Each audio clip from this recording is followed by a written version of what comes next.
कसं काय धाराशिवकर, मी तुमचा ज्ञाना मी कुठं निघालो तुम्ही बघत राहा, कळलं. म्हणलं आधी पेट्रोल टाकून घ्या. हो, गाडी बंद पडल्यावर म्हणलं पुन्हा ढकलायची बारी येईल. मग काय मारला की म्हणता लेफ्ट आपल्या धाराशिव मध्ये हे नादच कुळा म्हणता.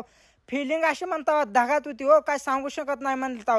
ह्या ठिकाणी आल्यावर तर मी शब्दात व्यक्त करू शकणार नाही. असं एखाद्या पोराला विचारायचे 2 वर्ष बाहेर राहून आल्यावर गावाकडे आल्यावर फिलिंग काय असते. मग म्हणता मारली की एक सकाळ सकाळ मस्त पैकी 9 वाजता एक स्टिंग म्हणताय.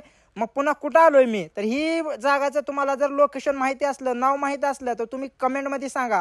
मी तर सांगणार तुम्हाला. मग आलो की म्हणता इथं ही आहे बघा जवळगावचं आपलं तळ म्हणता. काय टॉप क्वालिटीचा असा व्ह्यू होता. आणि ही आहे आमचा शंभा, म्हणजे आपला भांजा आहे. हो, बादच्याकडे आलो तुम्ही. बादचा काय म्हणता जरा तुम्ही बघून करा की राव आता तरी फॉलो. मग म्हणता निघालो की आपलं म्हणलं आता जावं की आपल्या गावाला. म्हणलं बास झाले की आता एक दिवस आलो मस्त पैकी. म्हणलं आलो की आता आता कुठं आलो मी, आलो की डबल धाराशिव मध्ये होंडा शोरूमला. आपल्या गाडीचा स्विचचा प्रॉब्लेम द्यायला म्हणतो आपण, अवेलेबल नव्हतं. मग पुढं काय आलं म्हणतो आपली लालपरी काय ओव्हरटेकच करू दे ना. हो, काय करणार हे 3 किलोमीटर आलो म्हणतो लालपरीच्या मागं. काय विषयच हार्ड. साईडला रिक्षा त्यांचं चालू होतं. मग आलो की गावाला आपल्या जवळ. तुम्हाला हे माझं गाव आहे बघा. मग आलो म्हणता आता जायचं आपल्याला रानात, म्हणजे आपल्या शेतात जायचं म्हणता. आला की शेतात सोयाबीन काढून ठेवलेलं होतं, गोळा करायचं होतं. म्हणून आपण कामाला कधी लाजत नाही बरं का. झालं काम थोडं लाईक फॉलो सबस्क्राईब सगळं करून जावा मस्तपैकी.